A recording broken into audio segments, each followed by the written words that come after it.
అందరికీ నమస్కారం. IYR talks మొదలుపెట్టి ఎఫెక్టివ్గా పోస్టింగ్స్ మొదలుపెట్టి ఒక సంవత్సర కాలం అయింది. ఈ సంవత్సర కాలంలో సబ్స్క్రైబర్స్ బేసు 3,000 నుంచి 33,000 దాకా పెరిగింది. ఐవైఆర్ టాక్స్ను ఆదరిస్తున్న మీ అందరికీ నా ధన్యవాదాలు. భవిష్యత్తులో కూడా ఇదే రకంగా ఐవైఆర్ టాక్స్ని మీరు ఆదరిస్తారని ఆశిస్తూ ఉన్నాను. Thank you. నమస్కారం కృష్ణగారు. ఐవైఆర్ టాక్స్కి పునఃస్వాగతం. భారతదేశంలో అనేక రాజకీయ పార్టీలు ఉన్నాయి. మెయిన్గా మనకి 2 మెయిన్ పార్టీస్, కాంగ్రెస్ లేకపోతే బీజేపీ. సరే, మూకముడిగా ఉండేవన్నీ ఎగ్జిస్టెన్స్లో లేక ఇదైపోయాయి. అయితే మనకి ప్రాంతీయంగా అనేక రీజనల్ పార్టీస్ డెవలప్ అయ్యాయి.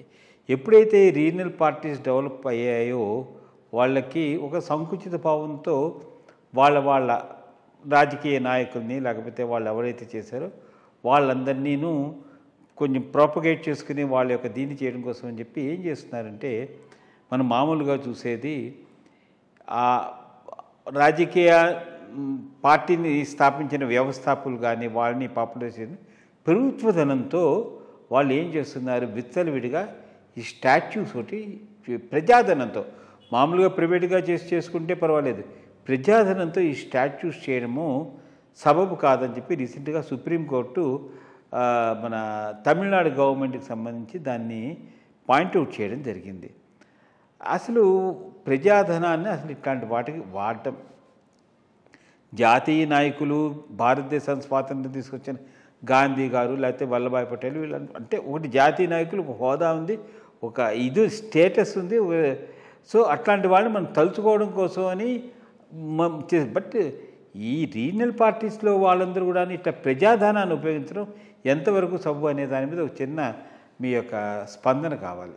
ఒక చక్కని నిర్ణయం సుప్రీంకోర్టుది. చాలా చాలా గుడ్ డెసిషన్. నన్ను అడిగితే ఇది తమిళనాడు ద్వారా వచ్చింది. ఎవడేసాడో పిటిషన్ వేసిన వాడు చాలా మంచివాడు, వాడిని మనం అభినందించాలి.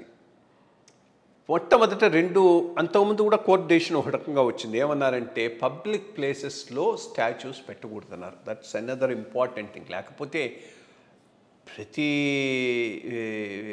రోడ్డు జంక్షను, రోడ్ల మీద వాళ్ళు ఇష్టం వచ్చినట్టు పెట్టి ట్రాఫిక్ను పెల్బెల్ చేస్తూ ఉండేవాడు.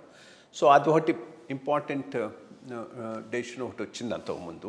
ఇది ఫాలో అప్ డెసిషన్ కింద ఇది ఒకటి సెకండ్ది వచ్చింది. మోస్ట్ ఇంపార్టెంట్లీ ప్రజల ధనంతో ఇట్లాంటివి పెట్టకూడదు. చాలా చాలా కరెక్ట్. అదే మీరు అన్నట్టు జాతీయ నాయకులు అన్నారు. ఇప్పుడు ఎవరో గాంధీ గారు, నెహ్రూ గారు వీళ్ళన్న వాళ్ళవి కూడా అవసరం లేదు. నన్ను అడిగితే ఎవరిది కూడా అవసరం లేదు. ఒకళ్ళను స్మరించుకోవటానికి విగ్రహాలు దేనికి? స్మరించుకోవడానికి ఆయన పేరు మీద గ్రంథాలయం ఒకటి పెట్టు.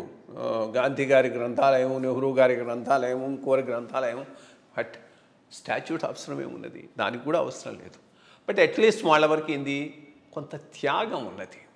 లైఫ్లో పోయినారు, జైలుకు పోయినారు, దేశానికి. వీళ్ళు ఏమి చేశారు? ఎవడు ఏమి ఛాయం చేసింది ఏం లేదు.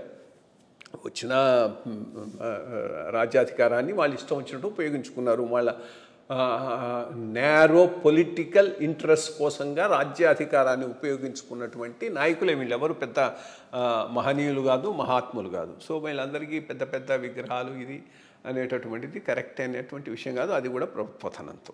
సో ఇది కరుణానిధి గారి దాని విషయంలో వచ్చింది. So good it happened there. మనకు కూడా ఈ వెరితలలు విపరీతంగా చేస్తూ ఉన్నాయి. ఆంధ్రాలో కూడా ఎన్టీఆర్ గారిది 400 అడుగుల విగ్రహం కొండ మీద పెడతామని వాళ్ళు పెడితే, మేము రేపు అధికారానికి వచ్చినప్పుడు రాజశేఖర రెడ్డిది 500 అడుగులు పెడతామని వాళ్ళు అంటారు. ఇవి I mean they become eyesore, not so much as a this thing. And then stature ఏంది నాయకులది? ఒక వర్గ ప్రయోజనాలకో ఒక దీనికో నిలబడినటువంటి పార్టీ ప్రయోజనాలకు నిలబడినటువంటి వాళ్ళే కానీ పెద్ద స్టేచర్ ఉన్నటువంటి నాయకులు కూడా కాదు. ఉన్నా కానీ పెట్టాలని లేదు, అది వేరే విషయం. సో ఇప్పుడు దీంతో అవన్నీ పునరాలోచించుకుంటారని ఆశిద్దాం. ఎవరో ఐ మీన్ ఇప్పుడు లేకపోతే అదంతా వేలాం వేరే వేసినట్టుగా ఇప్పుడు ప్రతివాడు పెట్టుకుంటారు. రేపు ఇంకో జనసేన పార్టీ అధికారంలోకి వస్తే ఇంకోటిది పెడతాడు. ఏముంది అందులో ప్రజాధనంతో పెట్టమంటే ఈజీ, వాటి డబ్బులు కూడా పెట్టాల్సినటువంటి అవసరం లేదు. సో ఈ సుప్రీంకోర్టు జడ్జిమెంట్ చాలా మంచి జడ్జిమెంటు. దీంతో ఇవన్నీ కాస్త చల్లబడి ఈ ఐసోర్స్, బేసిక్గా ఐసోర్స్ నన్ను అడిగితే మనకు భవిష్యత్తులో లేకుండా పోతాయని ఆశిద్దాం. Thank you. మంచి విషయం చెప్పారండి. నమస్కారం.